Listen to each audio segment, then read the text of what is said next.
In a world before cities, before kings and cathedrals, before the written word carved its memory into clay and stone, there was a silence.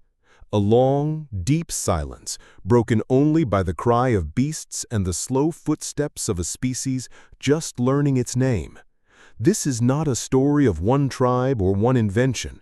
This is the story of all of us, of Homo sapiens, of how we rose, not in triumph, but in struggle, not alone, but surrounded by others who, like us, walked on two legs, crafted tools, tended fires, and gazed at the stars. Welcome to Prehistoric Medievals. If you haven't already, take a moment to subscribe, because this isn't just history. This is the origin of everything. 300,000 years ago, Earth was a stage of survival. Great grasslands rolled across Africa, broken by volcanic cliffs and scattered rivers. On this raw canvas, a figure emerges, not yet modern, but close. Homo sapiens. They aren't the first of their kind. They step into a world already filled with upright apes, Homo erectus, Neanderthals, Denisovans, each carving out their story, each shaped by the lands they roamed. But something is different about these newcomers. Their eyes don't just see the world, they imagine it, they question it, they dream beyond the hunt. If you're enjoying this journey, make sure to subscribe to Prehistoric Medievals. There's so much more to uncover. But to understand what makes us different, we have to go back, way back, to 4 million years ago. Picture a dry savanna, the sun unrelenting, the grass whispering with danger. Australopithecus afarensis walks there. Small, no taller than your hip, their arms long for trees, but their feet planted firmly on the ground. They walk upright. Not elegantly, not quickly, but it changes everything. Free hands mean they can carry, defend, and eventually shape. The first stone picked up to crack a bone or dig a root wasn't a tool yet, but the idea, that moment of purpose, it was the seed of all invention. Fast forward to 1.8 million years ago, Homo erectus arrives. Taller, stronger, with brains nearly double the size of their ancestors. They're bold, the first to leave Africa, crossing mountains and deserts into Asia and Europe. Imagine their journey. No maps, no language as we know it, just instinct, fire, and each other. Around their fires they roast meat, scavenged or hunted. They learn from the land, adapt to the cold, the heat, the unknown. These wanderers didn't just survive, they laid tracks we still follow. And right now, if you're following this track with us, subscribe, don't miss what's coming next. By 400,000 years ago, the stage gets crowded. In Europe, the Neanderthals rise, short, powerful, cold-resistant. In the highlands of Asia, Denisovans thrive, hidden, mysterious, and adapted to the thin air. And amid this, Homo sapiens begin to form. It's not one moment or one place, it's a slow fire spreading across time and space. Morocco, Ethiopia, South Africa. Bones, tools, and ashes whisper of minds awakening. A chorus of hominins begins to play, and we're not the loudest voice. Not yet. What defines us isn't strength. Neanderthals were stronger. It isn't numbers. Homo erectus was everywhere. What defines us is something quieter, subtler. Homo sapiens could connect in ways the others didn't. Shared meaning, symbols, a red handprint on a cave wall, a carved shell necklace. These aren't just decorations, they're language without words, promises without sound. And when the ice closed in, when beasts circled the camp, that shared meaning could be the difference between life and extinction. Subscribe to Prehistoric Medievals, because these aren't just facts, these are echoes of who we are. Evolution wasn't a straight path, not a ladder climbing from ape to man. It was a tangled stream, a river splitting and joining again and again. Species drifted apart, then came back together. Genes mingled, cultures collided. Around 50,000 years ago, a group of Homo sapiens enters Europe and meets the Neanderthals. They don't just fight, they share, they trade, they mate. And in their children, a new story is written, one we still carry in our blood. Up to 2% of your DNA, if you're not African, comes from Neanderthals. In Tibet, some genes help people breathe high mountain air, gifted by Denisovan ancestors. This isn't just history, it's inside you. So what were we? The same species? Different? Science debates it still. But in the dirt, in the bones, a different answer rises. They loved, they grieved, they cared. In Shanidar Cave, Iraq, a Neanderthal skeleton lies buried with flowers.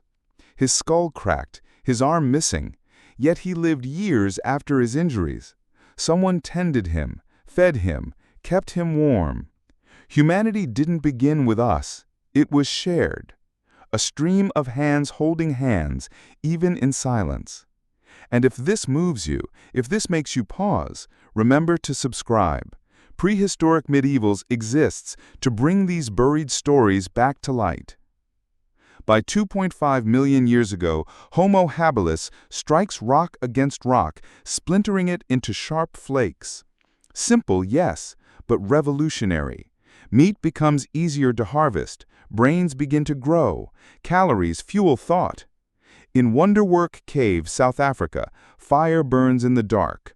1 million years ago. Not wildfire, controlled, purposeful. Flames tamed to warm the night, soften the food, and light the minds.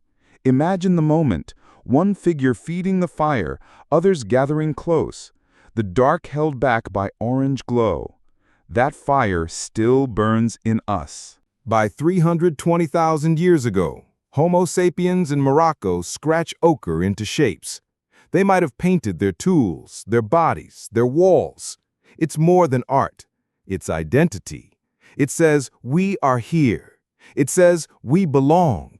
And with each step forward, they carry their ancestors with them, not just in genes, but in spirit. By 80,000 years ago, they walk out of Africa for the last time, not fleeing, not wandering, expanding, carving new chapters into an old story. They reach Asia, Europe, even Australia. And each time they move, they change. Not just their tools or shelters, but their very genes. This is the founder effect. A group leaves, their genetic variety narrows. Those who remain, especially in sub-Saharan Africa, retain the deepest diversity. This isn't just biology, it's story. It's a map of migration etched into ourselves. Picture a village in Ethiopia, faces of every kind. Now imagine a band on the tundra, their features sharpened by cold and scarcity. We are many because we were once few. If you're still watching, still walking this journey with us, thank you. And if you haven't subscribed to Prehistoric Medievals, this is your moment, because in Part 2, we'll uncover what happened when sapiens began to settle, when wolves became dogs, when seeds turned into harvests, and when mating became something more than instinct, when it became love. The winds shift, the stars wheel overhead. Time presses forward. Now it's 12,000 years ago. The world is changing, and so are we. Homo sapiens, once scattered in bands of hunters and wanderers, begin to gather. In river valleys, in fertile crescents, they plant seeds and wait. Wheat, barley, goats nibbling at fences. What began as survival becomes strategy. Villages rise. Fires no longer roam, they stay rooted in hearths. And something ancient stirs in us, a desire not just to live, but to belong. If you're still watching, make sure you're subscribed to Prehistoric Medievals, where stories like this keep the fire burning. But even before farms and fences, there was another bond, one older than agriculture, the bond between us and the wolf. It starts in the dark, On the edge of a campfire, a wild dog circles. The humans notice it, but they don't chase it away. It lingers. It watches. Days pass. Bones are tossed. Eyes meet. Trust is born, not in a single moment, but in shared silence. That dog, curled beside the fire, is not a pet. It's a pact, a promise, protection for warmth, companionship for scraps. Thousands of years later, that bond still survives, wagging its tail at our feet. As sapiens spread, they adapted, but they also merged. They met other groups, mingled, and changed. Skin tone shifted with the sun. In the north, pale skin drank in the rare light, pulling vitamin D from weak rays. Near the equator, dark skin shielded vital folate from solar fire. These weren't racial divisions, they were environmental poems written in melanin. Yet today we often forget that.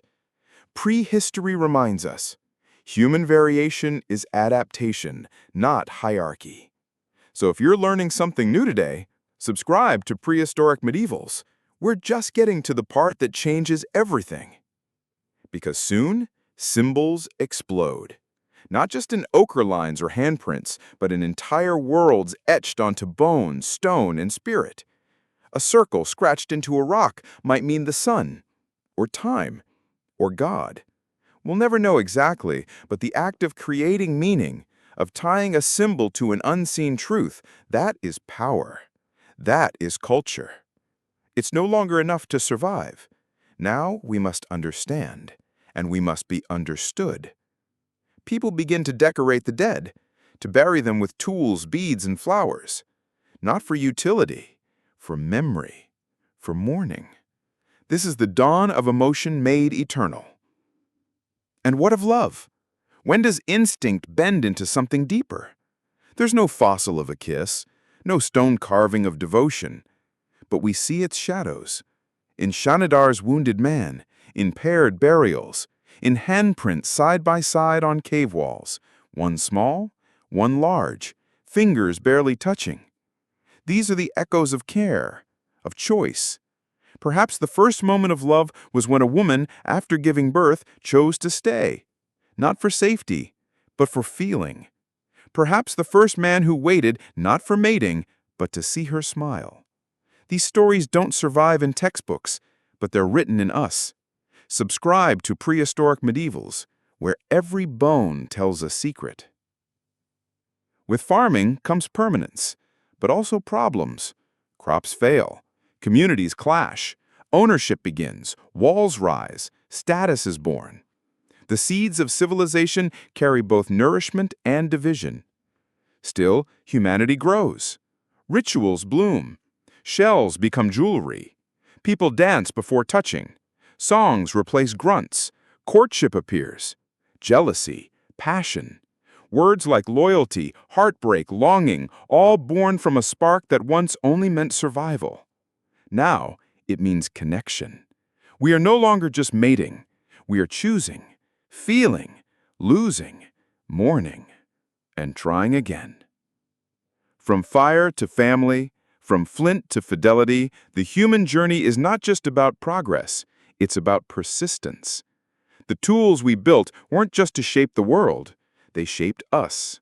The hands that struck stone later held infants.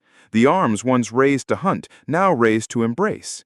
And when the storms came, plagues, winters, wars, it wasn't the strongest who endured.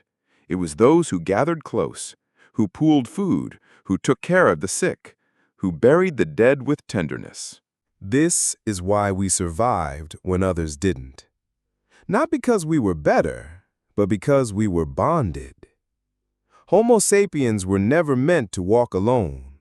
We are communal, ritualistic, emotional. The Neanderthals might have had fire. The Denisovans might have conquered the mountains.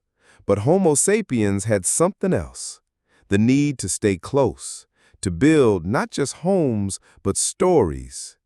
And today, you carry all of it.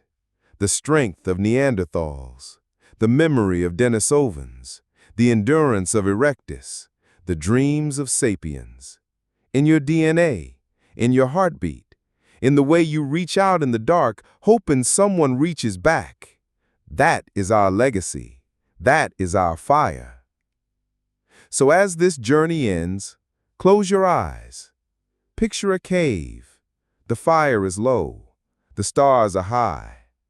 A figure presses a hand to the wall, leaving behind a print. Not to claim, not to boast, just to say, I was here. I lived. I loved. And I mattered. That handprint is still with us every time we hold another hand, every time we tell a story, every time we choose connection over conquest. Thank you for walking this ancient path with us. If you found even one truth in these ashes and stars, subscribe to Prehistoric Medievals. Let's keep the stream flowing. Let's carry our ancestors forward, not just in blood, but in spirit. Because the past isn't behind us, it's within us, in our bones, in our breath, in the stories we choose to tell next.